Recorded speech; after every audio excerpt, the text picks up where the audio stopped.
Merhaba arkadaşlar, Gizemli Örgüler kanalına hoş geldiniz. Bugün sizlerle Sit'in sevgilisi buruk yapıyoruz. Yine buz devrinden devam ediyoruz.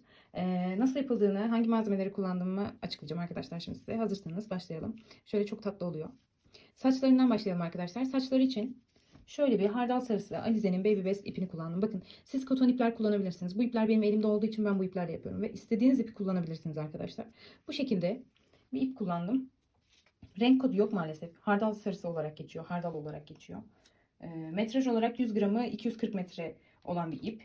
Şöyle örmek için 2,5 milim tığ kullandım. Bunların bütün aşamalarını 2,5 milim tığla ördüm arkadaşlar.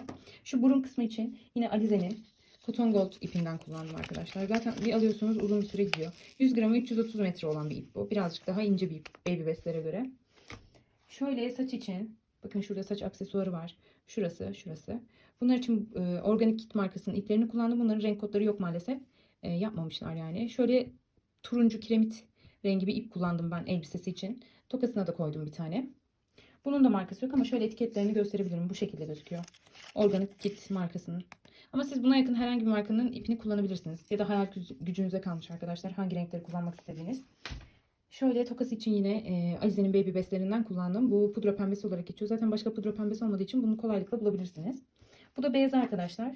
Direkt şu şekilde bakın. Paketlemesi bu şekilde bunların. Alize Baby Best yazıyor. Renk kodu 55 arkadaşlar. Diğerleri de Alize'nin Baby Best. Yani pakette şu yazıyı göreceksiniz. Şöyle ana rengim arkadaşlar boyun ve bacaklar için. Alize'nin Happy Baby serisinden bu sefer. 100 gram 330 metre uzunluğunda bir ip. Şöyle sabitlemek için iğne kullandım. Saçları falan tutturmak için. Bir tane şöyle iğne kullandım arkadaşlar. Küt uçlu bir iğne de olabilir ama biraz küçük olmasına özen gösterin. Gözler için çakmak. Gözler için arkadaşlar 6 milim kalınlığında vidalı göz kullandım ben. Şöyle 6 milim büyüklüğünde bir göz. 5 de olur. Makas kullandım. Bir tane de ilmek belirleyici kullandım arkadaşlar. Bu şekilde yapım gayet kolay. Yeni başlayan arkadaşlar da rahatlıkla yapabilir. İzleyin arkadaşlar. Kanalıma abone olursanız çok sevinirim. Teşekkür ederim. Hazırsanız örmeye başlayalım. Arkadaşlar buruk yapmaya şimdi vücudundan başlıyoruz. Sihirli halka yapacağım. Bakın orta parmağımın etrafından şöyle bir tur doladım. İpimi tutuyorum. Şöyle üçgenlik yaptım bakın. Burada tuttum sabitledim parmağımla. İçinden bir tane ilmek gibi çıkardım. Buraya bir tane zincir yaptım. Şimdi içine sık iğne yapacağım 6 tane. 1, 2, 3, 4, 5 ve 6 arkadaşlar. Sayalım. 2, 4 ve 6. Şimdi sıkıştırıyoruz. Böyle çektim. Şuradan tutuyorum bakın. Böyle dibinden tutarsanız gelmez sihirli halkanız. 2, 4 ve 6. İlk yaptığım sık iğnemin tepesine batıyorum arkadaşlar. Bu ipimi de aldım. Bunun üstüne koydum. Burada yürüteceğim bu ipi. Gizlemek için. Şöyle ipimizi çıkartalım. Ve kapama yapıyorum. Bir tane zincir çekiyorum burada.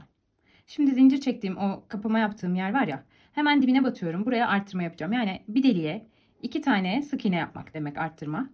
Bakın buraya 2 tane sık iğne yapıyorum. Aynı yere 2 tane sık iğne yapıyorum. Toplamda 12 tane sık iğnem olacak sıra sonunda. Eğer karıştırırsanız arkadaşlar ilmek belirleyici kullanabilirsiniz. İlk yaptığınız sık iğneye ilmek belirleyici takın. O zaman karıştırmazsınız. Şimdi göstereceğim. Zaten karışmıyor da. Yine de yeni başlayan arkadaşlar için gösterelim. Şimdi bakın ben sıra sonuna geldim. 2, 4, 6, 8, 10 ve 12. Bakın şurası kapama yaptım. Bu da zincir çektim. Bu da ilk sık iğne. Bunun tepesine batıyorum. Kapama işlemini yaptım. Bir tane zincir çektim. Şimdi bir tane sık iğne yapıyorum hemen dibine. Buraya bir tane ilmek belirleyici takıyorum arkadaşlar. Bu sırada bir tane sık iğne yapacağız. Bir tane arttırma yapacağız. Hemen yanına bir tane arttırma yapıyorum. Bir sık iğne yapıyorum. Bir tane arttırma yapıyorum. Sıra sonunda 18 tane sık iğnemiz olacak. 3. sıradayız. Bir sık iğne. Bir arttırma. Toplam 6 adet arttırma yapıyorum. Altının katları şeklinde ilerliyor arkadaşlar. Çok kolay. Yeni başlayanlar da çok rahatlıkla yapabilir. Ve sonuncuya da arttırmamı yapıyorum arkadaşlar. 6. arttırmam. İlk yaptığım sık iğnenin tepesine ilmek belirleyicimi çıkarttım. İçinden geçirdim ve kapama işlemini yaptım. Bir tane zincir çektim arkadaşlar. Şimdi 18 tane sık iğnem var. 2 tur boyunca arttırma eksiltme yapmadan 18 tane sık iğnemizi örüp gelelim arkadaşlar. Hiçbir şekilde arttırma eksiltme yapmıyoruz. Bakın şu zincir çektiğimiz yer var ya kapama yaptığımız. Hemen onun dibine batıyorum. Ve siz burada karıştırıyorsanız eğer buraya tam yaptığınız ilk sık iğnenin tepesine ilmek belirleyici takın arkadaşlar bu şekilde. Örüp gelelim arkadaşlar. Sıramızın sonuna geldik arkadaşlar. Burada şimdi ilk sık iğnemizin tepesine batıp kapama işlemi yapıyoruz.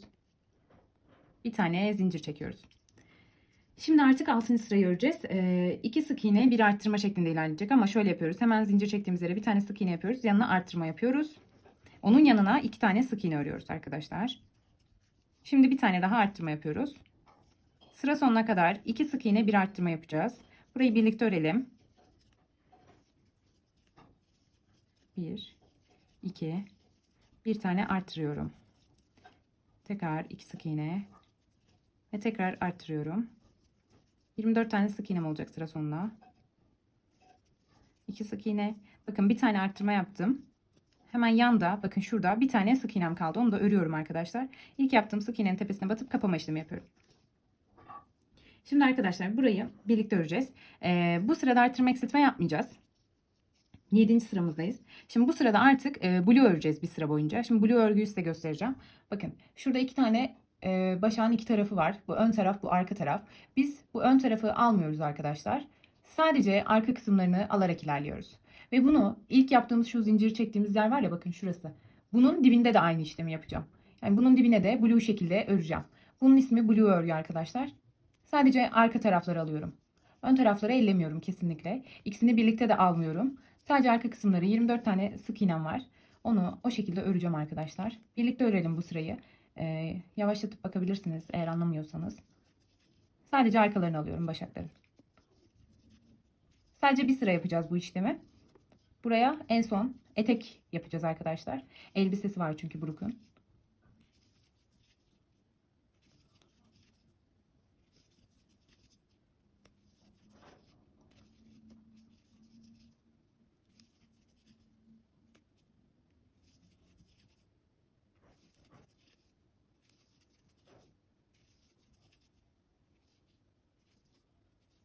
Sıramızın sonuna geldik arkadaşlar. Son sık iğnemizde de aynı işlemi yaptık. Şimdi kapama yaptım, zincir yaptım. Bunları atladım. Geldim ilk sık iğnemin tepesine batıyorum. Ve kapama işlemini yaptım. Bir tane zincir çektim. Şimdi dibine bir tane hemen sık iğne yapıyorum. Eğer karıştırırsanız burada ilmek belirleyici takın arkadaşlar bunun tepesine. Bir tane sık iğne yaptım. Yanına da bir tane sık iğne yapıyorum. Toplam 3 tane sık iğne ördüm. Bir tane arttırma yapıyorum arkadaşlar bu sırada. 30 tane sık iğnemiz olacak sıra sonunda. 2, 3. 3 sık iğne, bir arttırma. 1, 2, 3 sık iğne, bir arttırma. Sıra sonuna kadar bu işlemi yapacağız. 6 defa arttıracağız. 3 sık iğne. Bir tane daha arttıralım.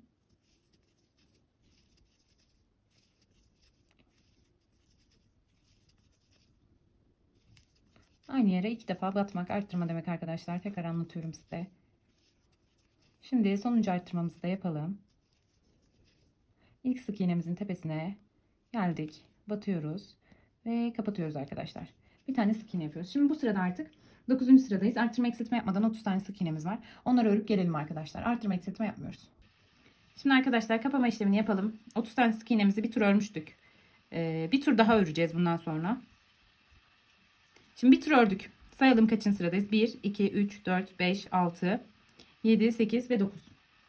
9. sıramızı bitirdik. Şimdi 10. sıramıza geldik. 30 tane sık iğnemiz var. Hemen dibine battım. Bir tur daha arttırma eksiltme yapmadan 30 tane sık iğnemizi örüp gelelim arkadaşlar. Bir sıra daha örüp geldik arkadaşlar. Şimdi 12. sıramızı öreceğiz. 3 sık iğne bir eksiltme yapacağız bu sırada. Bir tane zincirimizi çektik, kapama yaptık. Hemen dibine batıyorum. 1, 2 ve 3. 3 tane sık iğne ördüm arkadaşlar. Şimdi bakın eksiltme işlemini gösteriyorum. Şöyle 2 tane başağımızın 2 tarafı var ya. Sadece ön kısımlarını alıyorum bakın. İkisinin de sadece ön kısımlarını aldım. İpimi ikisinin içinden geçirdim. Ve birlikte ördüm arkadaşlar. Bu eksiltme oluyor. Bunun detaylı tarifi YouTube kanalımda mevcut. Eğer anlamadıysanız oradan açıp bakabilirsiniz arkadaşlar. 3 tane ördüm. Şimdi bakın şu kısımların sadece önlerini aldım. Bakın ön kısımdan alıyorum sadece. Şöyle. Bakın 2 tane. Ben sadece ön kısımlarını alıyorum. İkisinin de ve birlikte örüyorum arkadaşlar. 1, 2, 3. Sıramın sonunda 24 tane sık iğnem kalacak. 12. sırayı yapıyorum. Pardon 11. sırayı yapıyorum. Bu şekilde 3 tane daha sık iğne öreceğiz arkadaşlar. Bu sırayı birlikte örebiliriz.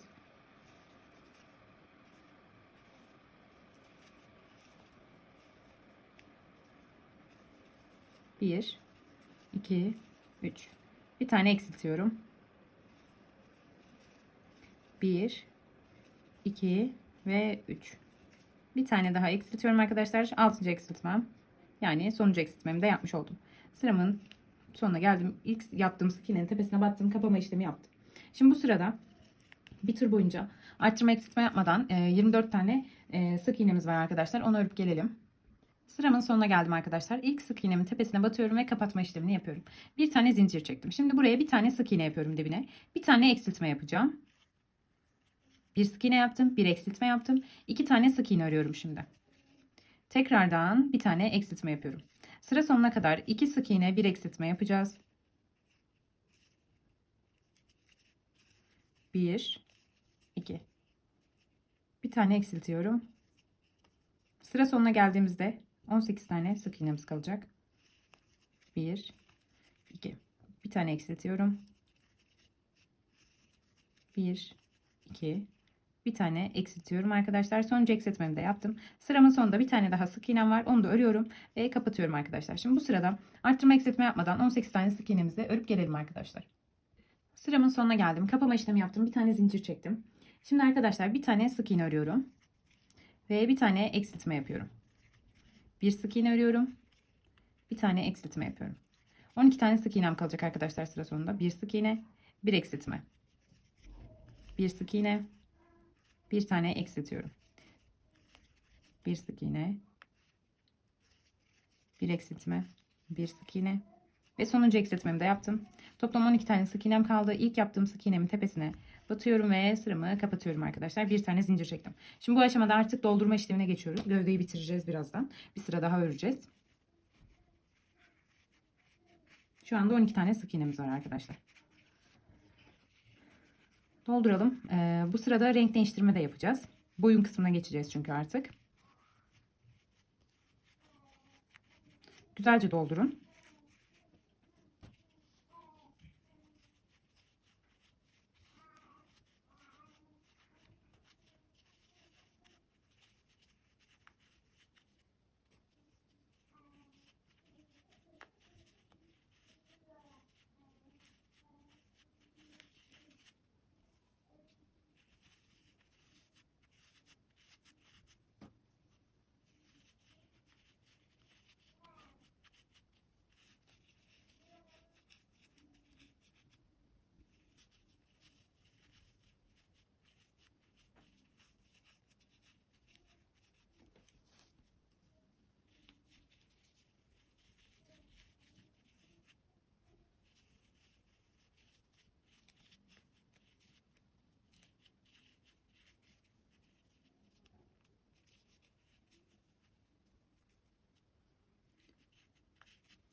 Doldurma işlemini tamamladık arkadaşlar. Şimdi şöyle bir renk geçişi yapacağız.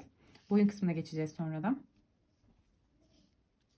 Bakın zincir çekmiştik ya. Bunu çıkartıyoruz arkadaşlar. İlk yaptığımız sık iğnenin tepesine batma işlemini de çözüyoruz artık. Şimdi buraya tekrar batıyorum. İlk yaptığım sık iğnemin tepesine bakın. Battım. Bu sefer bunu bu rengimle çıkartıyorum. Ve bunun içinden geçiriyorum. Bu ipimle de sıkıştıracağım arkadaşlar. Şöyle tuttum ikisini. Bir tane zincir yapıyorum. Şimdi hemen dibine, bunun hemen dibine bir tane sık iğne yapıyorum.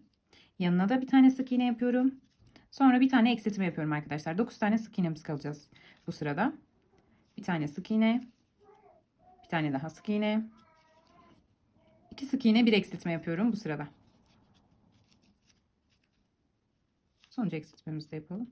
Elyafları almamaya özen gösterin arkadaşlar. Eğer çok doldurursanız elyaflarınız takılacaktır tığınıza. Sonuncu eksiltmeme geldim. Onu da yapıyorum hemen. İçinden geçirdim ve kapattım arkadaşlar.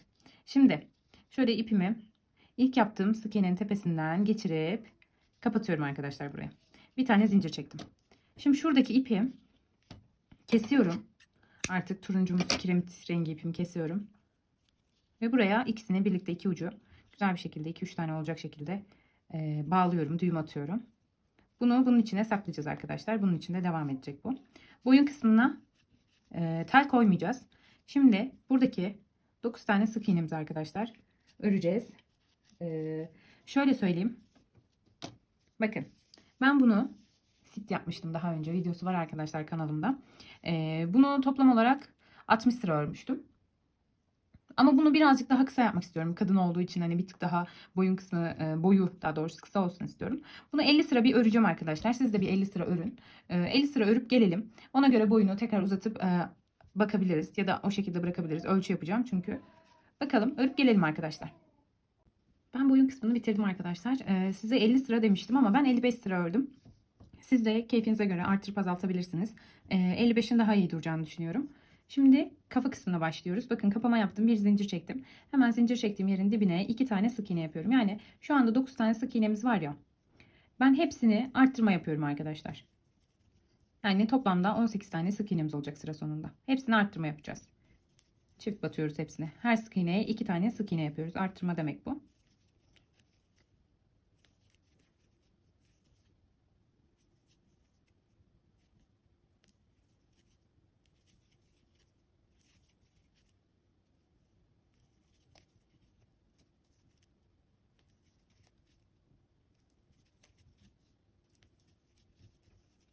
Sıramızın sonuna geldik arkadaşlar. Oraya da bir tane yapıyoruz şimdi. Sayalım.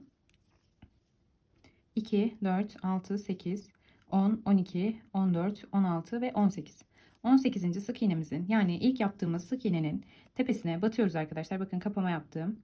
Zincir çektim. İlk yaptığım sık iğnenin tepesine batıyorum ve kapama işlemimi yapıyorum. Bir zincir çekiyorum arkadaşlar. Şimdi bu sırada bir sık iğne bir arttırma yapacağız. 6 defa. Toplam sıra sonunda 24 tane sık iğnemiz olacak. İlk kapama yaptığım yer var ya, oraya da batıyorum arkadaşlar. Bakın bir tane sık iğne yaptım. Yanına geldim. Bir tane arttırma yaptım. Bir sık iğne yaptım. Bir tane arttırma yaptım. Bu şekilde sıra sonuna kadar örüp gelelim arkadaşlar. Sıramın sonuna geldim arkadaşlar. Kapama işlemi yaptım. Bir tane zincir çektim. Şimdi hemen dibine bir tane sık iğne yapıyorum. Yanına geliyorum. Bir sık iğne yapıyorum ve bir tane arttırma yapıyorum. Bu sırada iki sık iğne bir arttırma yapacağız. Sıra sonunda 30 tane sık iğnemiz olacak arkadaşlar. Örüp gelelim. Sıramızın sonuna geldik arkadaşlar. İlmek belirleyici takmıştım. Çıkartıyorum. Hemen bir tane ilk yaptığım sık iğnenin tepesine battım, kapattım. Bir tane zincir çektim. Şimdi iki sıra boyunca arttırma eksiltme yapmadan 30 tane sık iğnemizi örüp gelelim arkadaşlar.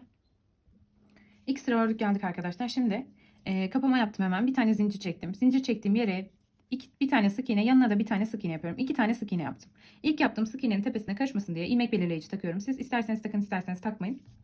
Şimdi eksiltmelerimize başlıyoruz bu sırada. 2 sık iğne yaptım. Hemen bakın. Şöyle göstereyim size. Aşağı zaten gövdede yapmıştık eksiltmeyi. Eğer anlamıyorsanız yine kanalımda detaylı tarif var. Girip bakabilirsiniz. Şimdi şöyle 2 tane kanadı var gördünüz. Bir ilmeğin. Sadece ön kısımlarını alıyoruz. Arka kısımları kalıyor ve ikisini birlikte örüyoruz arkadaşlar. Şimdi 2 tane daha sık iğne örüyoruz ve bir tane daha eksiltme yapıyoruz. 6 tane eksiltme yapacağız. Sıra sonuna kadar. Toplamda 24 tane sık iğnemiz kalacak sıra sonunda. Hep 2 sık iğne bir eksiltme olarak örüp gelelim arkadaşlar. Sıramızın sonuna geldik arkadaşlar. İlmek belirleyici çıkartıyorum. Hemen ilk sık iğnemin tepesine battım. Kapama işlemini yaptım ve bir tane zincir çektim. Şimdi arkadaşlar hemen dibine bir tane sık iğne batıyorum ve yanına eksiltme yapıyorum. Bu sırada bir sık iğne bir eksiltme yapacağız. 18 tane sık iğnemiz kalacak sıra sonunda. Bir sık iğne ördüm. Hemen yanına eksiltme yaptım. Sıra sonuna kadar örüp gelelim arkadaşlar.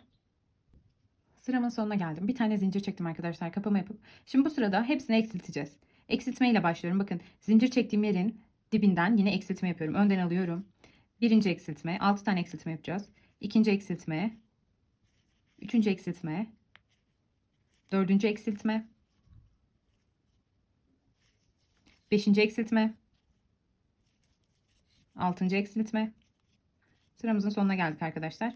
Şimdi hemen ilk yaptığımız sık iğnenin tepesine gelip batacağız. Şöyle de yapabilirsiniz. Şöyle tutun arkadaşlar. Sayın buradan 12 tane sık iğne sayacaksınız. 2, 4, 6, 8, 10 ve 12. İlk yaptığımız eksiltmenin tepesine batacağız burada. Kapama işlemi yapacağız.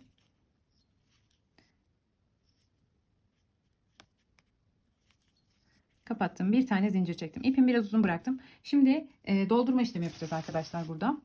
Bu şekilde dolduralım.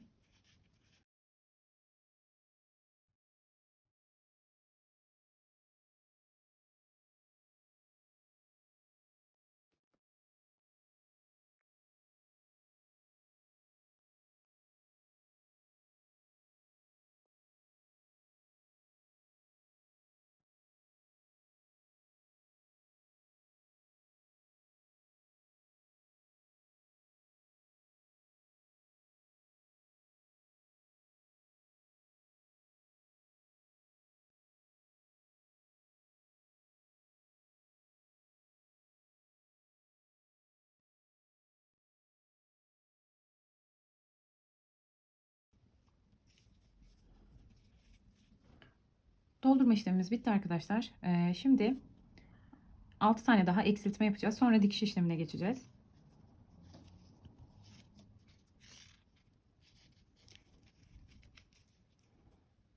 Hemen dibinden, bakın zincir çektiğim yerin dibinden yine eksiltmelerime başlıyorum. Bu birinci eksiltmem. Sayarak ilerleyin ya da ilmek belirleyici takın arkadaşlar burada. 1,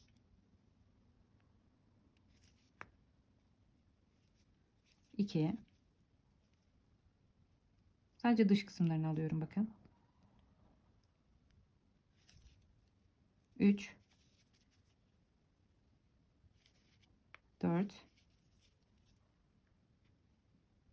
5 ve 6 arkadaşlar. Sonuncuyu yapıyorum şu anda.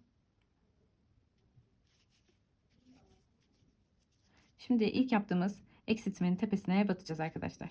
Ve kapatma işlemini yapacağız. İpimizi birazcık uzun bıraktım. Şimdi bu kısmı dikeceğiz. Bu şekilde. Kafasını elimizle düzeltelim. Eğer bu aşamada kafasında boşluk olursa tam yuvarlayamazsanız arkadaşlar şu küçük kısımdan doldurma işlemi yapabilirsiniz. Benim gerek yok bence. Bu şekildeyim. Şimdi dikiş işlemine geçiyorum. Şöyle bir iğne aldım elime küçük. Şu gördüğünüz sık iğnelerin yine sadece yukarıda kalan ön taraflarından hepsine batıyorum arkadaşlar bu şekilde yuvarlayarak.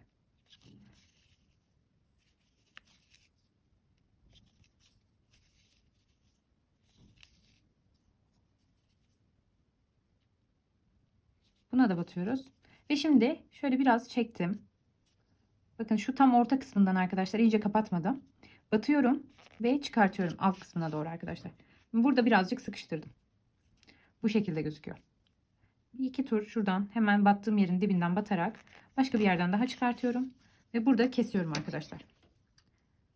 Kafamızın dikiş işlemi bitmiştir. Şimdi kollarını yapmaya başlayalım. Kiremit tonlarındaki ipimizi alıp gelelim arkadaşlar. Kolları yapmaya başlayacağız arkadaşlar. 2 tane kol yapıyoruz şöyle. Ben birini hazırlamıştım. Şimdi diğerini sizle beraber öreceğiz. İpimizi aldık hemen. Sihirli halkamızı yaptık arkadaşlar. İçine bir zincir yaptım sihirli halkanın. 8 tane sık iğne yapıyorum. Zincir saymıyorum. Onun haricinde 8. 2 oldu. 3, 4, 5, 6, 7 ve 8 arkadaşlar. Şimdi bu sihirli halkamızı kapatıyoruz. İlk sık iğnemizin tepesine batıyoruz. 2, 4, 6 ve 8. İlkinin tepesine batıyorum arkadaşlar. Kapama işlemi yapıyorum. Bir tane zincir çektim. Şimdi hemen dibine batacağım ama blue olarak öreceğim arkadaşlar bu 8 tane sık iğnemi. Şimdi onu şurada pek göremeyebilirsiniz ama yani sadece arkadaki ilmekleri alacağım. İlmeğin arka taraflarını alacağım sadece. Bu şekilde hemen dibine battığım kısmı ördüm. Size göstereceğim onu şimdi. Bakın arkadaşlar, bu benim yaptığım kapama yaptığım sık iğne. İlk sık iğnem yani. Onun tepesine batıyorum. Bir tane arkadan örüyorum. Bakın. Şurayı görüyor musunuz? Burada 2 tane başak kısmı var ya bir ilmeğin. Ön taraflarını almıyorum. Sadece arka taraflarını örüyorum. Biz bunu blue örmek diyoruz. 2 oldu. Toplam 8 tane öreceğiz. 3, 4, 5, 6, 7 ve 8 arkadaşlar. 8 tane ördüm. Şimdi ilk yaptığım sık iğnenin tepesine batıyorum. Kapama yapıyorum arkadaşlar. Bir tane zincir çekeceğim şimdi.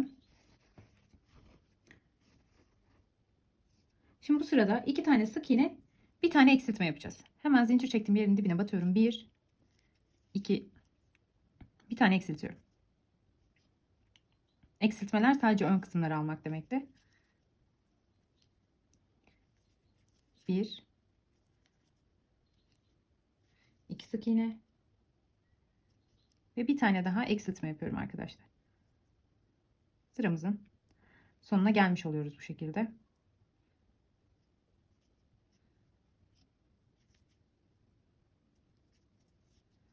Şimdi yaptığımız ilk sık iğnenin tepesine batacağız. Şöyle biraz elimle düzelterek ilerliyorum bu aşamada.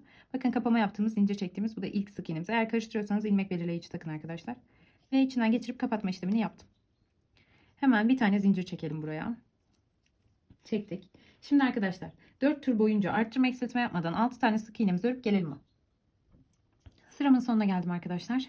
Kapama yaptım. Zincir çekmiyorum bu aşamada. Birazcık uzun bırakıp ipimi keseceğim artık. Kollar bitti. Dikmek için çok değil, biraz uzun bırakıp kestim. İçinden geçirdim ve bu şekilde bıraktım arkadaşlar. Kollarımız hazır. Bu şekilde duruyor. Şimdi bunların tırnakları yapılacak.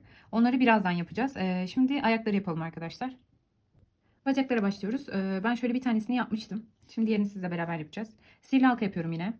Bir tane zincir yaptım sihirli halkama. Onu saymıyorum. Yanına 9 tane sık iğne yapıyorum. 1, 2, 3, 4, 5, 6, 7, 8 ve 9 arkadaşlar. Şimdi kapatıyorum. İlk sık iğnemin tepesine batıyorum ve kapama işlemi yapıyorum.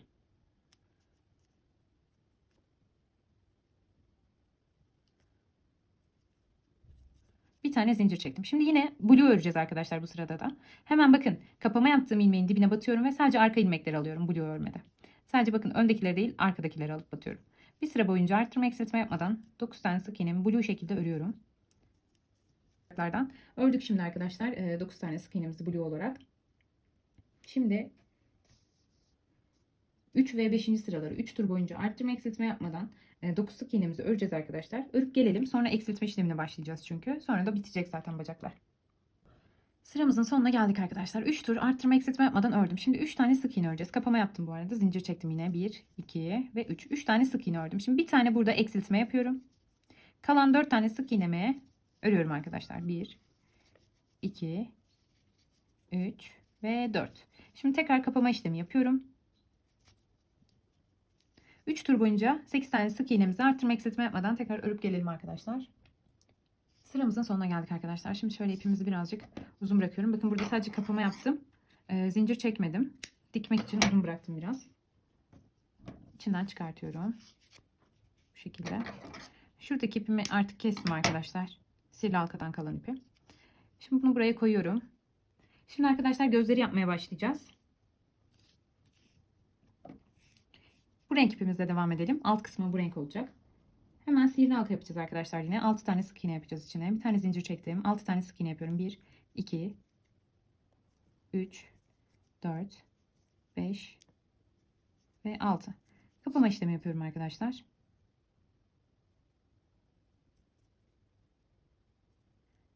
Kapattık. Bir tane zincir zincir çekmiyorum bunda. Kapattık arkadaşlar. Şimdi hemen yanına bir tane sık iğne yapıyorum. Ve buraya ilmek belirleyici takıyorum. Bu bizim belirleyici ilmeğimiz arkadaşlar. Şimdi buna 2 tane sık iğne yapıyorum. Yani 6 taneydi ya. Bütün hepsine arttırma yapacağım. 12 tane sık iğnem olacak sıra sonunda. Hepsine arttırma işlemi yapıyorum.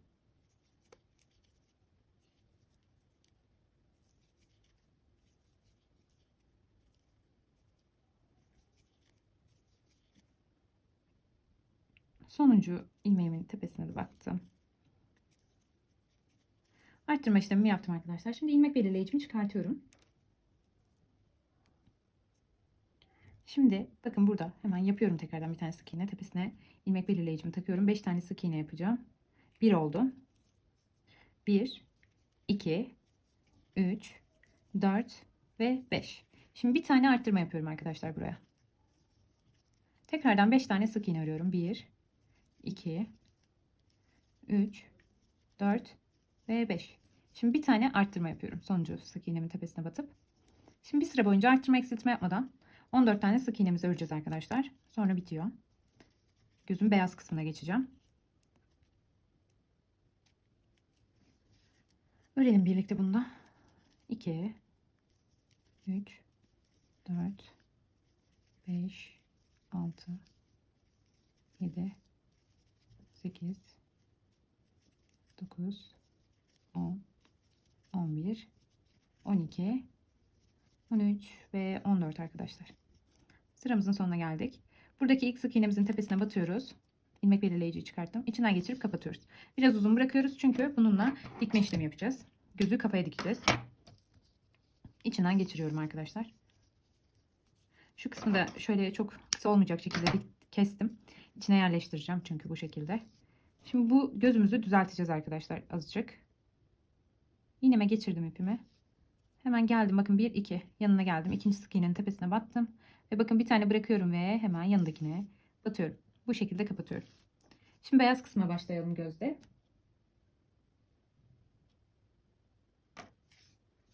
Şimdi yine sihirli halka yapacağız arkadaşlar. 6 tane. Yapalım hemen. İçine bir tane zincir yaptım. Onu saymıyorum. 1, 2, 3, 4, 5 ve 6 arkadaşlar. 6 tane sık iğne yaptım. Ve kapattım. İlk sık iğnemin tepesine batıyorum. Ve kapatıyorum arkadaşlar. Pardon, sık iğne yapıyorum buraya. Şimdi ilk yaptığım sık iğnenin tepesine battım. Kapattım. Kapattım. Yanına geldim, bir tane sık iğne yaptım. Şimdi bu sık iğnemin tepesine ilmek belirleyici takıyorum. Kaybetmemek için burayı. Şimdi ikinci sıraya geçmiş oluyoruz. 2 sık iğne, bir arttırma yapacağım. Birinciyi yaptım arkadaşlar. Birinci, ikinci, bir tane arttırma yapıyorum. Aynı yere 2 tane batmak. 2 tane sık iğne yapıyorum. 1, 2 ve bir tane arttırma yapıyorum arkadaşlar burada. Ne yaptık şimdi ikinci sırada? 6 tane sık iğnemizi yaptık buradan. Sihirli halkanın içine. Sonra hemen yaptığımız ilk sık iğneyle kapama işlemi yaptık. Zincir çekmedik. Geldik, yanındakine bir tane sık iğne yaptık. İlmek belirleyici taktık. Yanına bir tane daha sık iğne yaptık ve arttırma yaptık. Sonra 2 sık iğne, bir arttırma daha yaptık ve sıramızı tamamladık arkadaşlar, bu sırayı. Şimdi burada artık gözleri takacağız. Bu sırayı bitirdikten sonra. Çünkü biraz örüp taktığınızda zorlanırsınız. Ben 6 milim göz kullanacağım, vidalı. Şu şekilde. Bakın arkadaşlar, şöyle gözükecek gözlerimiz. Ben birini yapmıştım zaten. Hemen takalım. Bakın, ön kısmına getirdim. Bu arka kısmı. Arkaya takmayın gözleri. Şu sihirli halkamızın tam ortası var ya. Oradan geçiriyorum arkadaşlar. Biraz zorlanabilirsiniz bu aşamada. Geçirdim. Güzelce içine kaktıralım arkadaşlar, şöyle. Vidalı göz kullanıyorum demiştim. Kapatıyorum vidasını. Takabildiğim kadar taktım. Şimdi bu gözü arkadaşlar bütün oyuncaklarda aynı işlemi yapacağız.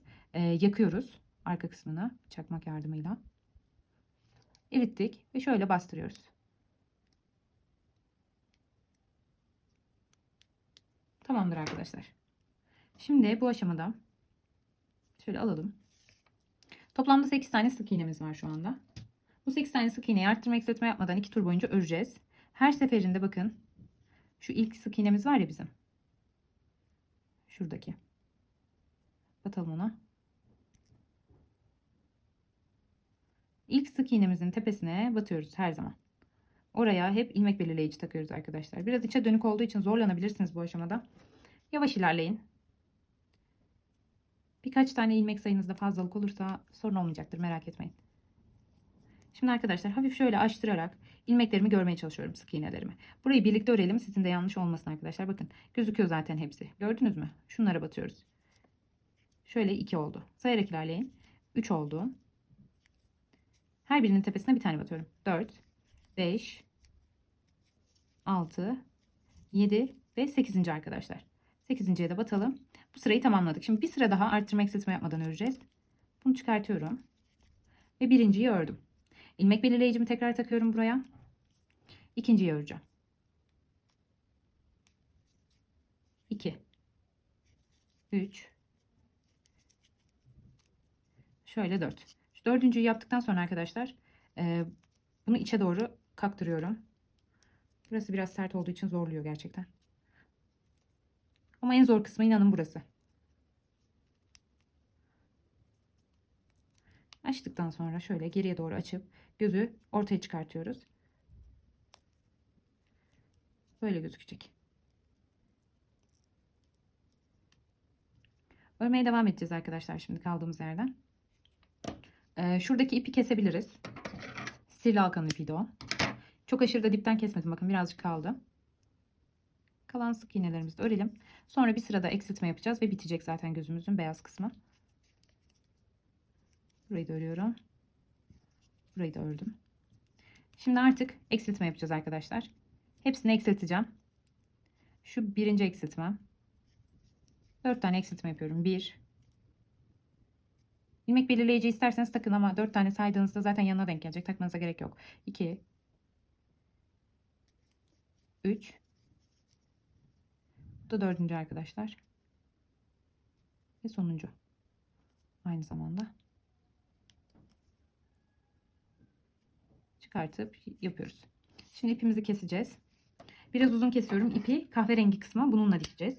Çok aşırı uzun da kesmeyin. İçinden çıkardık. Şimdi iğnemizi takalım arkadaşlar. taktık.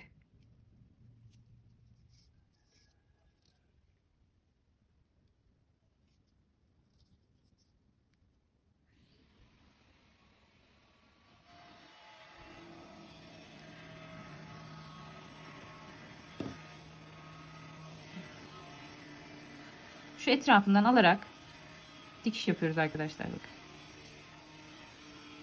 Bu şekilde. Burayı kapattım. Şimdi bu kahverengi kısmı alıyorum. Gözümü buraya yerleştiriyorum.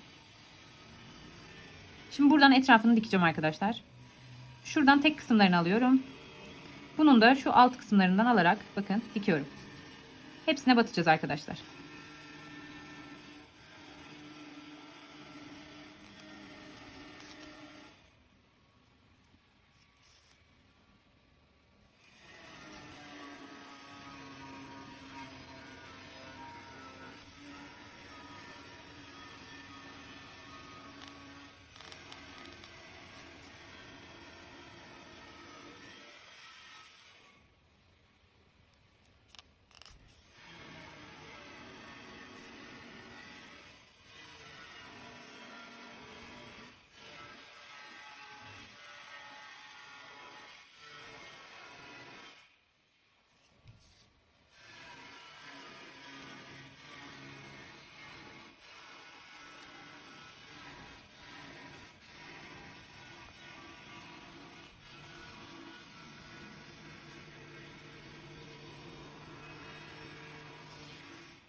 Sıra sonuna geldim arkadaşlar. Şurada hemen bir küçük bağlama işlemi yapıyorum.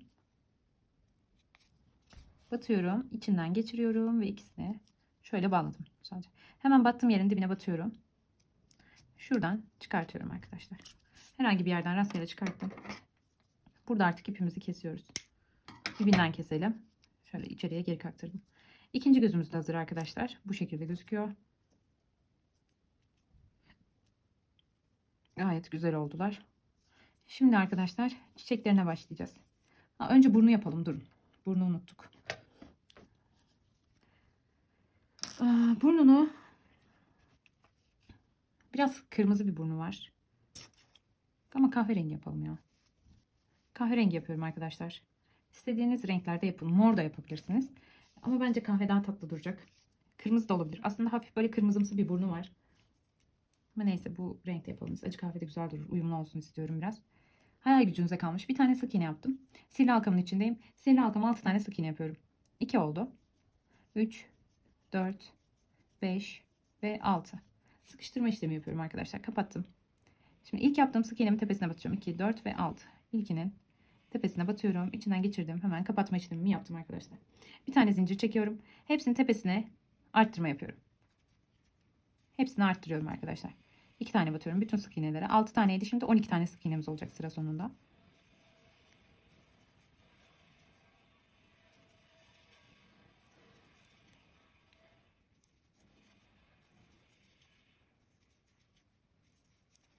Sıramızın sonuna geldik arkadaşlar. Sayalım. 2, 4, 6, 8, 10 ve 12. Ve kapatma işlemini yapıyoruz. Burnumuz bitti arkadaşlar. İpimizi biraz uzun bırakalım. Ve keselim. Dikme işlemi için kullanacağız. Tamamdır. Tırnakları da yapabiliriz aslında. Tırnakları yapalım arkadaşlar. Bütün gövde kısmı bitsin. Şimdi ben size ayakta göstereceğim tırnağı nasıl yapacağınızı. Siz hepsini yapıp gelin. Beyaz ipimizi alıyoruz yine. Bakın arkadaşlar şöyle tığımı bu şeyin içinden soktum. Ayağın içinden soktum. Hemen şu kısımdan blue ördüğümüz kısımlar var ya. Oradan çıkartacağız. Ayağın nasıl durmasını istiyoruz? Biz ayak kısmını şu kısmının arkada durmasını istiyoruz. Ona göre bunların da ön tarafta olması gerekiyor tırnakların. 4 tane sık iğne yapacağız. 1, 2, 3 ve 4. Şu 4'ü baz alıyorum. Yani şöyle önde duracak arkadaşlar. Bakın şu öndeki 4 taneyi baz alıyorum. 1, 2, 3 ve 4. Şu kısım. O yüzden hemen bu baz aldığım kısımların tepesinin şöyle yanından çıkacağım. Şu blue ördüğüm kısım arkadaşlar. Hemen onun dibinden çıkıyorum bakın. İpime geçiriyorum. Buradan çıkardım. Şimdi tekrar geriye koydum tığımı. Ve buraya bir tane buna batıyorum. İpimi çıkardıktan sonra bunu geçirdim içine. Blue ördüğüm kısma batıyorum ve buraya bir tane sık iğne yapıyorum. Bakın şu ipi de buradan sıkıştırıyorum. Kaymasın diye. Buraya hemen yine bir tane daha sık iğne yaptım arkadaşlar. Ama iki tane zincir çektim, pardon. İlkini saymadım, bakın sıkıştırma olduğu için. İlkini saymıyorum. Hemen buna yaptık bir tane. Geliyorum yanına, kaydırma işlemi yapacağım. Döndüm. Bir tane kaydırma işlemi yapıyorum. İki tane sık iğne yapmıştım. Bir tane kaydırma işlemi yaptım. Şimdi yanındakine geliyorum. Ve bunu kapatma işlemi yapıyorum. Bir tane ve iki tane zincir çektim. Yanındaki bir tanesini atladım. Yanındakine geldim. Ve kapatma işlemi yaptım. Yani sık iğne örmüyorum arkadaşlar. Hemen yanındakine geldim. Blue ördüğüm kısma. Orayı da kapatma işlemi yapıyorum.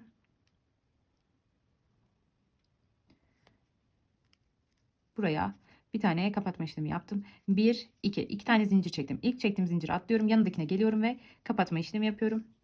Geliyorum hemen yanındakine batıyorum arkadaşlar. Ve kapatma işlemi yapıyorum tekrardan. 3 tane tırnak yapacağız. Bu bizim için yeterli. Şimdi burada arkadaşlar ipimizi kesiyoruz. Bitti tırnakları. Şöyle biraz şu kadar kestim. İçinden geçirdim kapama yaptığım yere. Şimdi bakın tığımı tekrar bunun içinden geriye koydum. Hemen şu dibinden tığımı çıkarttım. Blue ördüğüm yerin dibinden çıkartıyorum bakın. Buradan içeriye çektim arkadaşlar bunu. Bu şekilde duracak tırnakları. Ve burada bağlıyorum bu ikisini. Bu iki ipi hafif böyle çekerek içte kalacak şekilde bağlıyorum. 3 tur bağladım arkadaşlar. Şimdi kesebilirsiniz bu ipi. Çok dipten kesmeyin. Birazcık kesin. Şöyle kalsın biraz. Bunları da içeriye geri kattırıyorum arkadaşlar. Bu şekilde elimize ve ayağımıza ikisine de tırnak yapacağız. Eli de göstereyim size. Yani kolları. Şöyle kolumu aldım. Bunun da yine önde kalacak olan kısımlarını yapacağız arkadaşlar. Bakın şöyle dikeceğiz ya kolları. Getirelim hemen. Mesela gövdenin şu buruk kısımlar var. Boyun kısmı mesela böyle dönüyor ya arkadaşlar. Şurada ördüğümüz arttırma yaparak ördük ya zincir çekerek. Şöyle bir çizgimiz var bakın. Bu çizgi hep sabit kalacak şekilde önce ayarlayalım. Bakın şöyle ayarlıyorsunuz. Bu şekilde düz duruyor. Şöyle. Dönmemesi için yapıyorum bunu. Böyle getirdim. Siz şöyle tutabilirsiniz bakın. Bu arka kısım. Yani kafanın bütün ürünlerini bu ön kısmı baz alarak takacağız. Böyle ortalanmış oluyor arkadaşlar. Şöyle bir şeyle tutturabilirsiniz bunu. İlmek belirleyiciyle falan da tutturulabilir. Bu şekilde dikiş işlemi yaparken size kolaylık olması açısından. Yani dönmesin. Eğer dönerse kolları bacakları yanlış yerlere takarsınız. Bu da istediğimiz bir şey değil bizim. Bu şekilde duracak bağladığınızda da çünkü. Arkasını ortalıyorum mesela. Bakın burada da var aynı çizgi. Ortaladım. Kollarımı şuraya takacağım. Tam dibine takacağım. Ve kolumun şu arkadaki bu çizgi altta kalacak. Yani burası üstte kalacak kısım. Yine buradan 4 tane sık iğne belirliyorum kendime. 2 tane şöyle 2, 3 ve 4. Bu 4 taneye yapacağım demek oluyor bu. Hemen geliyorum. Şöyle elimle düzelttim. Geldim içine koydum arkadaşlar. Şuradan hemen bakın şu blue ördüğüm kısım var ya, onun dibinden çıkartıyorum tığımı. Bu ipimi alıyorum. Buradan böyle içeriye geçiriyorum. Ve çıkartıyorum. Birazcık çektim. Şu kadar kalsa yeter. Bakın blue ördüğüm kısma batıyorum. Bir tane zincir yapıyorum buraya. Ve bu ipimi buradan sıkıştırıyorum arkadaşlar. Ve buraya iki tane daha zincir yapacağım. 2. Hemen yanına geliyorum. Bakın bir tanesini atladım. Diğerine battım. Kapama işlemini yaptım. Yani içinden geçirdim. Herhangi bir sık iğne falan yapmadım. Geldim hemen yanındaki blue ördüğüm kısma. Oraya da kapama işlemi yapacağım. Batıyorum ve içinden geçiriyorum. Çok basit. Sadece geçerken biraz benim ipim kalın. O yüzden parçalanıyor. 1 ve 2. 2 tane sık iğne yapıyorum. Hemen geliyorum. Dibine batıyorum. Birini atlayıp kapama işlemi yapıyorum. Bu sonuncu zaten tırnağımız. Bundan sonra bir tane daha yapacağız. Hemen burada blue ördüğüm kısma geliyorum. Ve bunun içine kapama yapıyorum. Bu sonuncu 1 ve 2. 2 tane zincir çektim. Hemen bir tanesini atladım. Yanına geldim. Ve kapama işlemi yaptım. Geldim blue ördüğüm kısma battım. İçinden geçirdim. Ve buraya da bir tane kapama işlemi yaptım. Şimdi içinden geçireceğim. İpimi keseceğim. İpimi çok uzun olmayacak şekilde kesiyorum. İçinden geçiriyorum. Şöyle kolumuzun içinden tekrar koydum tığımı. Bakın şu kapama yaptığımız vardı ya, blue ördüğümüz kısım. Hemen bakın altından çıktım. İpimi de buradan içeriye çekiyorum.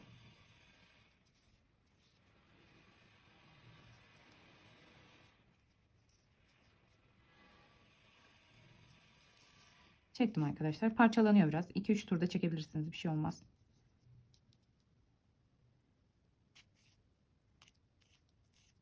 Şimdi burada bağlama işlemi yapacağız. 2 tane ipimiz var burada. Bu iki ipi birbirine bağlayacağız arkadaşlar biraz çekerek. Şöyle çektim ve bağlıyorum. 2 tur 3 tur bağladım ben. Sonra keseceğiz ve saklayacağız. Bu kadar basit. Diğerlerine de aynı işlemi yapalım. Yapalım gelelim arkadaşlar. Sonra çiçeklerini yapmaya başlayacağız. Dikiş işlemini yapacağız. Sonra çiçeklerini yapmaya başlayacağız. Arkadaşlar şimdi elbise kısmına başlayalım. Dikişe başlayacağız sonra. Çiçekleri yaptım ben bir kısmını. Size de yapacağız. Şimdi bakın şu benim blue ördüğüm kısımlar vardı. Oraya geldim.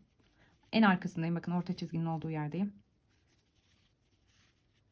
Buradan ilmeğimi çıkartıp hemen buraya bir tane zincir çektim. Hemen dibine bakın. Batıyorum ve 2 tane sık iğne yapıyorum arkadaşlar.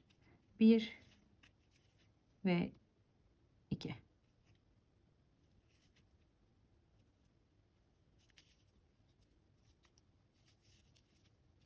Şimdi bir tane sık iğne yapıyorum yanına. Zaten çok net gözüküyor nereye batmanız gerektiği. Yanına bir tane arttırma yapıyorum. Bir tane arttırmayla başladım. Bir tane sık iğne yapmıştım.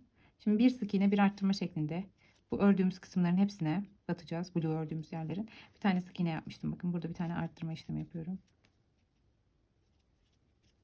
Bir sık iğne, bir arttırma. Bir sık iğne, bir arttırma.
Sonunda bir tane sık iğne yaptık arkadaşlar. Şimdi ilk yaptığımız sık iğnenin tepesine batıp kapatacağız bu sırayı.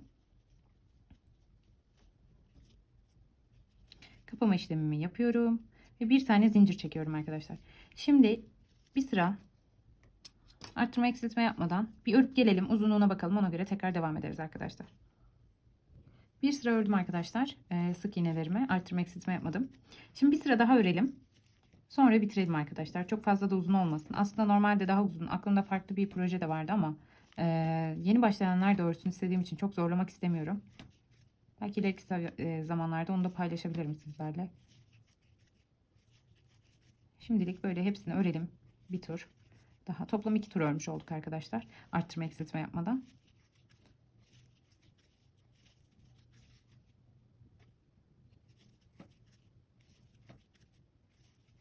Örüp gelelim arkadaşlar sıra sonuna kadar. Sıramızın sonuna geldik arkadaşlar. Şimdi kapama işlemi yapacağız. Kapattık burayı. İpimizi çıkartalım. Bunu kesebiliriz artık. İğnemizi takalım arkadaşlar. İpimizi de saklayalım. Etek kısmını bitirmiş olacağız. Sonra diğer kolu dikelim sizinle birlikte. Bakın şöyle kendimize doğru çevirelim ilk önce. 1 ve 2. İkinciye geliyorum. İçinden geçirdim. Hemen ilkinin tepesine de batıyorum. Bu şekilde hazır olmuş oluyor arkadaşlar. Şimdi bunu bunun yanına getireceğim. Bakın ilk başlangıç var ya. Oraya kadar iğnemle getiriyorum. Geçire geçire ara yerlerden. Tam dibine getirmem lazım. Bakın onu çıkarttığım yerin tam dibine kadar sürükledim iğnemi. Çıkarttım ipimi. Şimdi burada bu ikisini bağlıyorum. Daha sağlam olsun diye. Zaten eteğin altında kalacağı için gözükmeyecek arkadaşlar. Şöyle bağladım. Bunları kesebiliriz. İsterseniz saklayabilirsiniz ama bence gerek yok. Zaten gözükmeyecek. Bu şekilde. Etek kısmı böyle duruyor arkadaşlar. Ben kolun birini diktim. Bunu da sizle beraber dikelim istiyorum. Bakın şöyle tuttuk. Şu arka kısma denk gelecek. Bunlar da ön kısımda olacak. En son şöyle sabitleyeceğim arkadaşlar, ama siz böyle açıkta bırakabilirsiniz, ama bence şöyle sabitleyince daha tatlı duruyor. Önde 2 tane sık iğne bırakıyorum, bakın 1 2. Bu üçüncüye de bunu dikiyorum. İpimizi takalım, iğnemizi. İğnemi bulamıyorum şu an.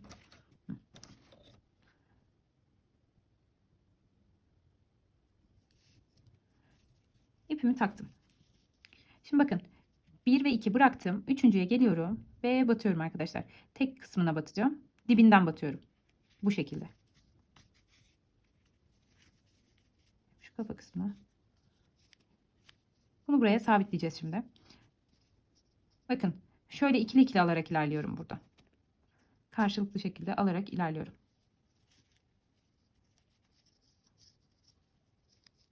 Şimdi bakın, şuraya batıyorum, hemen yanına. Dip kısımdan batıyorum, yukarıya çıkmayın. Battım. Hemen geldim. Bakın, 2 tane karşılıklı var. Onların ikisini birlikte alıyorum. 2 başak var, 2 sık iğne. Yuvarlaktı ya. Kapatmamıştık. Buraya da hemen yanına batıyoruz. Dibinden giriyorum bakın. Şimdi yine bu sonuncu karşılıklı ilmeklerimi de alıyorum. Kapatırmış gibi. Ve bunu buraya sabitliyorum arkadaşlar. Fazla ilerletmeyin. Aynı battığım yerin dibine batıyorum.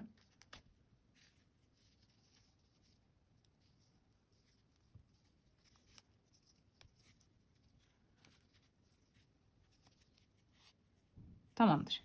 Kolları da diktik. Bu şekilde duruyor.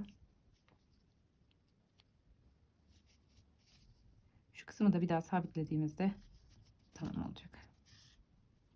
Tamam. Şimdi kolları açık bırakabilirsiniz. Ama dediğim gibi kapatabilirsiniz. Yani şöyle göstereyim. Eğer isterseniz böyle durabilir tabii ki. Ama bence şöyle daha güzel duruyor. Daha kibar duruyor. Bu kadın olduğu için. Kadın karakter. O yüzden dikeceğim ben. Şimdi karşıya geçeceğim. Şöyle gövdeden. Bakın, hemen şuradan bir şöyle görüyor musunuz? Bir tanesine batıyorum. Tam çıktığım kısımda. Ayrı ayrı da çıkabilirsiniz. Şuradan çıkıp buradan da batabilirsiniz zorlanıyorsanız. Biraz zor oluyor ama çıktım ben. Bu şekilde. Şimdi bakın, tam bunun dibinden batıyorum tekrar. Ve bu tarafa çıkıyorum arkadaşlar. Bunun olduğu kısma geliyorum. Şurada şöyle pütürcükler kaldı.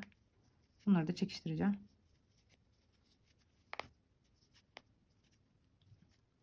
İpimizi çektiğimizde gelecektir onlar da. Geldiler. Şimdi bakın, tam bunun karşı kısmına geldim. Kolumu durmasını istediğim şekilde ayarladım. Ve karşısından çıkıyorum arkadaşlar. Çıktım.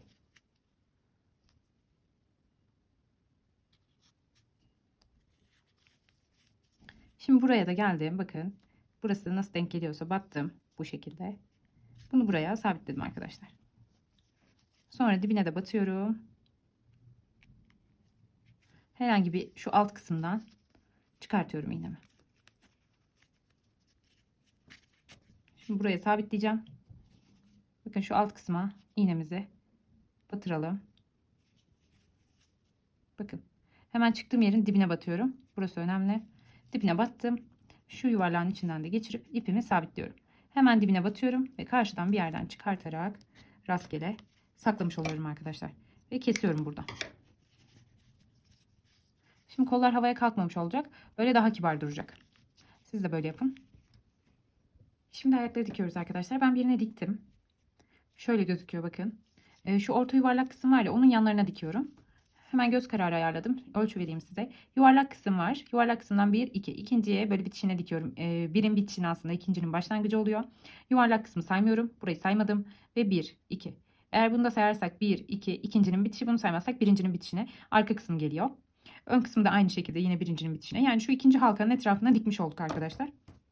Diğer ayağımızı sizinle birlikte dikelim. Gövdede işlemimiz kalmıyor sonra. Bakın, şöyle ayarlandı. İğneyle tutturdum ben. Şu arkada denk gelen kısma hemen şuradan batıyorum. Bu sıradan. Ve geçiriyorum arkadaşlar. Şöyle duracak. 2 ayak. Şimdi bunun etrafından bu şekilde dikerek ilerleyeceğim. Şöyle şunları çıkartalım. Göstermek istediğim şey var. Şimdi bakın, şu kısmı görüyor musunuz? Yuvarlak şekilde dikiyorum. Öyle birleştirip dikmiyorum. Şu kısımların hepsine batıyorum arkadaşlar. İki tarafına birden batıyorum. Şöyle kontrol ederek ilerleyin. Kaymasın. Şimdi bu şekilde hemen yuvarlağın yanından dikerek ilerleyeceğim. Aynı yere birkaç tane batabilirsiniz. Sağlam olsun. Dikerek ilerliyorum.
Kapı bağlıyorum arkadaşlar. Şimdi ipimi hemen dibinden batıyorum.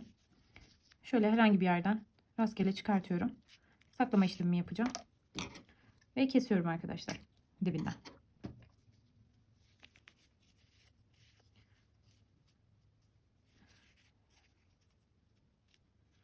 Şöyle alt kısım bu şekilde gözüküyor.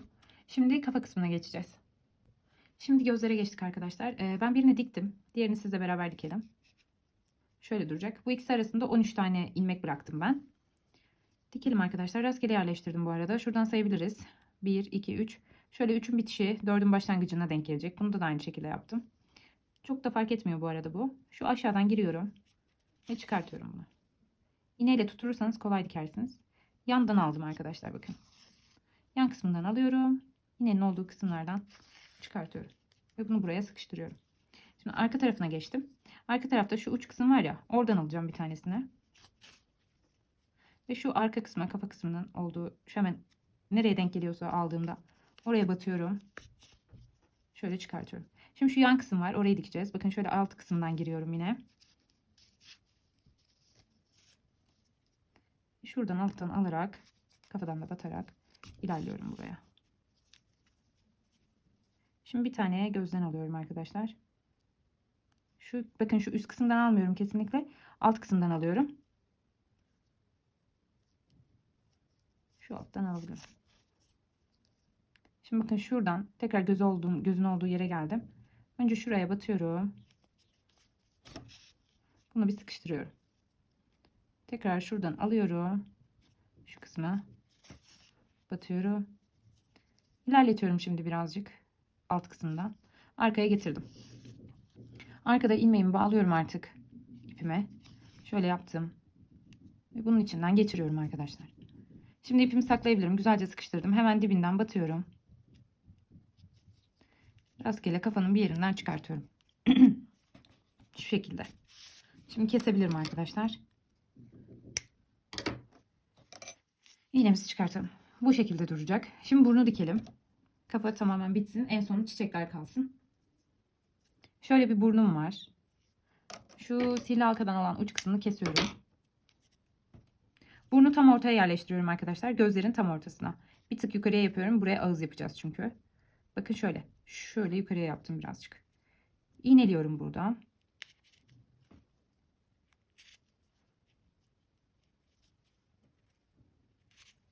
Bu şekilde gözüküyor.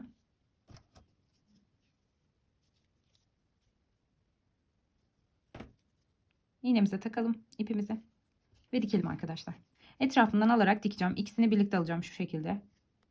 Tam dikişlerine bakmışız. Şöyle koyalım. Bakın alttan batıyorum şuraya. Ve ikisini de alarak bütün ilmekleri dikiyorum arkadaşlar bu aşamada.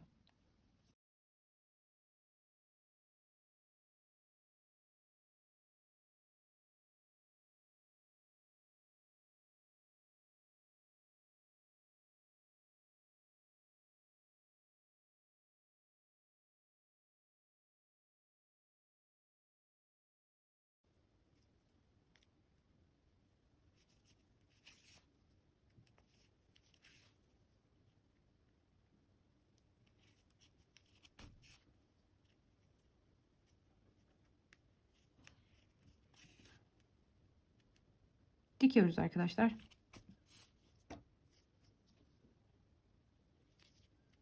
Son kısmı da yapalım.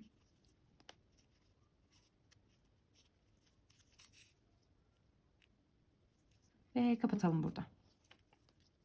Hemen dibinden batalım. Herhangi bir yerden çıkartalım. Keselim. Burnumuz da hazır. Şimdi ağız yapacağız. Siyah ip alacağız.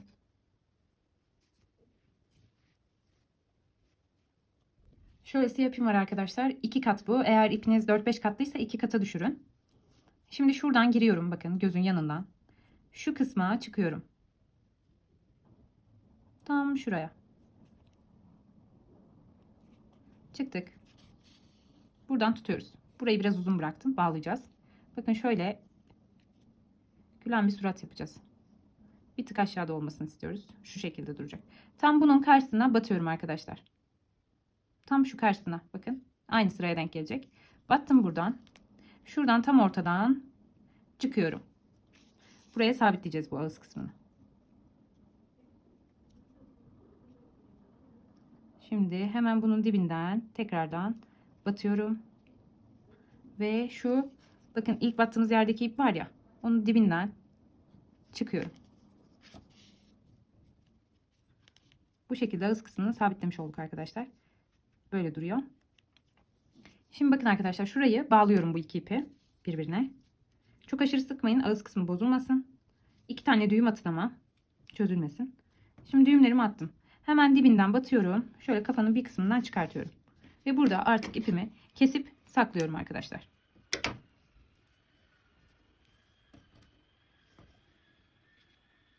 Diğerini de aynı şekilde yapacağız. İğnemize takalım diğer ucu. Ve hemen dibinden batalım. Onu da herhangi bir yerden çıkartalım. Birazcık çekelim ve keselim arkadaşlar. Saklanmış oldu. Bu şekilde gözüküyor. Bu kafayı bu şekilde sabitlememin sebebi, şu kısım var ya arkadaşlar, ördüğümüz. Boyun dönüyor. Ben çünkü içine tel koymadım. Tel sevmiyorum. O yüzden sade yaptım. Ben bağlayıp çantaya takacağım çünkü. O yüzden bu şekilde hizaladım bunu ben. Gövdeyle baş farklı gözükmesin diye. O yüzden şöyle duruyor bakın. Buraya siz de herhangi bir ilmek belirleyiciyle sabitleyebilirsiniz. Şimdi çiçekleri yapacağız. Bakın ben birkaç tane çiçek hazırladım. Taç şeklinde böyle başına koyacağız arkadaşlar. Üst üste gelecek şekilde böyle. Bir tane de sarı yapacağız. Ve şöyle duracak. Bunları dikeceğiz buraya. Bir tane de sarı yapacağız. Onu da sizle beraber yapalım. Size de göstereyim nasıl yapıldığını. İpimizi alıyoruz. Bir tane sihirli halka yapacağım arkadaşlar. İpimi burada biraz uzun bırakıyorum. Çünkü sihirli halkanın içini dolduracağız. Bir tane zincir çektim. Bunu saymıyorum. Şimdi bir tane sık iğne yapıyorum. Tığımın başını doladım. İpimin içinden, sihirli halkanın içinden geçirdim 1. Tekrar doladım. Geçirdim 2. Tekrar doladım. Geçirdim 3. Hepsini birlikte kapatıyorum. Bu şekilde zincirle. Bir tane zincir çekiyorum, sonra bir tane daha. Şimdi hemen yanına bir tane sık iğne yapıyorum. Tığımın başını doluyorum. 1. Tekrar doluyorum. 2. Tekrar doluyorum. İçinden geçirdim 3. Hepsinin içinden geçiriyorum. Ve bir tane sık iğne ile kapatıyorum burayı. Bir tane zincir çekiyorum. Hemen dibine bir tane sık iğne yapıyorum. Tekrar tığımın başını doluyorum. 1. Tekrar doluyorum. Tekrar yapıyorum. Ve 3. Toplam 3 tane doladım. Hepsinin içinden geçirdim. Çıkarttım arkadaşlar. Kapattım. Bir tane zincir çektim. Şimdi burada sihirli halkamı sıkıştırıyorum arkadaşlar. Bakın şöyle duruyor. İlk yaptığım sık iğnem var ya, onun tepesine geliyorum. Ve bir tane kapama işlemi yapıyorum. İpimi de burada kapatıp bırakacağım. Dikmek için kesiyorum arkadaşlar. Şu sihirli halkamın ipini de arkadaşlar ben kesiyorum. Şöyle çok aşırı kısa olmayacak şekilde kestim. Böyle duracak. Şöyle bir çiçek oluyor arkadaşlar. Siz de yapın bundan. 4 tane yeterli olur. 4 ya da 5 tane. Şimdi dikerken karar vereceğiz. Bu şekilde dikiş yapacağız arkadaşlar. Bakın taç şeklini vererek koydum ben. Siz de göz kararı koyun. Ben öyle yaptım. İstediğiniz rengi kullanabilirsiniz burada. Elinizde hangi renkler varsa uyumlu gördüğünüz, onlardan kullanın. Bakın şöyle ben geçiriyorum. Önce alt kısmını sabitliyorum. Sonra karşı tarafa çıkıyorum. Bakın şuraya. Ve şuradan hemen alt kısmından sabitleyerek bunu buraya yerleştiriyorum. Bunu da burada kapatıyorum arkadaşlar. Bitmiş oluyor bu işlem. Hemen dibine batıyorum. Herhangi bir yerden çıkıyorum ve kesiyorum arkadaşlar. Bu şekilde. Ve böyle gözüküyor. Son bir tane kaldı. Onu da dikelim. Ben 5 tane kullandım bu arada.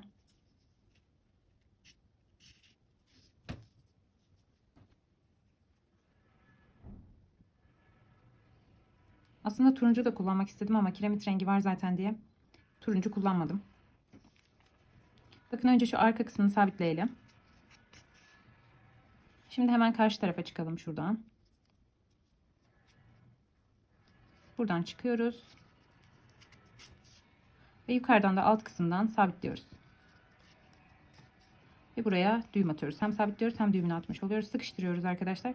Hemen dibinden herhangi bir yere batıyoruz ve çıkartıyoruz. Ve bitirdik arkadaşlar. İpimizi de keselim. Şimdi, arkadaşlar son olarak Brooke'un saçlarını yapacağız şu şekilde. Hemen nasıl yaptığımı gösteriyorum size de. Şöyle hardal sarısı tonlarında bir ipim var benim. İstediğiniz tonlarda kullanabilirsiniz. Hemen bir tane zincir çekeceğiz arkadaşlar. Şöyle ipimi doladım. Bir tane zincir çektim bakın. Hemen bunu kapatıyorum burada. Bu çektiğim zinciri saymıyorum. Burası kapanmış oldu. Şimdi 29 tane zincir çekiyorum. 1, 2, 3, 4, 5, 6, 7, 8, 9, 10, 11, 12, 13, 14, 15, 16, 17, 18, 19, 20, 21, 22, 23, 4, 25, 26, 27, 28 ve 29. İsterseniz 30 da yapabilirsiniz arkadaşlar burayı. Ben 30 yapayım hadi. Biraz daha önde olacak. Şimdi bakın şu bir tanesini atlıyorum. Hemen öndekinin yanındaki zincirime atlıyorum. Ve ikinci yaptığım zincirin içine batıp iki tane sık iğne yapacağım. Aynı yere iki tane sık iğne yapıyorum. Hepsine aynı işlemi yapacağım arkadaşlar. Şu an hepsine arttırma yapıyorum aslında. 2 katını çıkarmış olacağım. 29 tane vardı. 58 tane olacak arkadaşlar. Sık iğnemiz. Hepsine 2 tane batıyorum bakın. 1 ve 2. Bu şekilde sıra sonuna kadar örüyorum.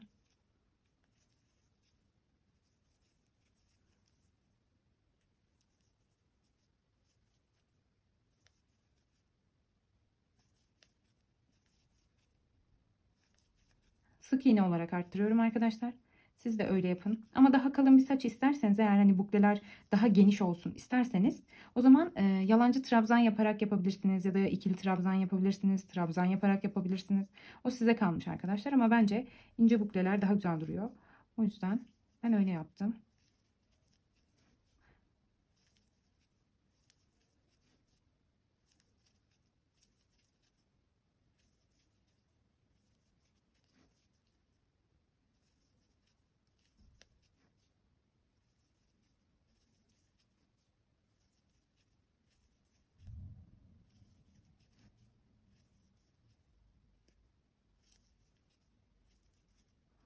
Bakın ipim şöyle dönüp elime takılmasın diye şurada tutuyorum arkadaşlar onu. Arttırma yaptığımız için, ince de olduğu için dönüyor. Bizim istediğimiz zaten bukle bukle olması, amacımız o. O yüzden böyle arttırma yapıyoruz.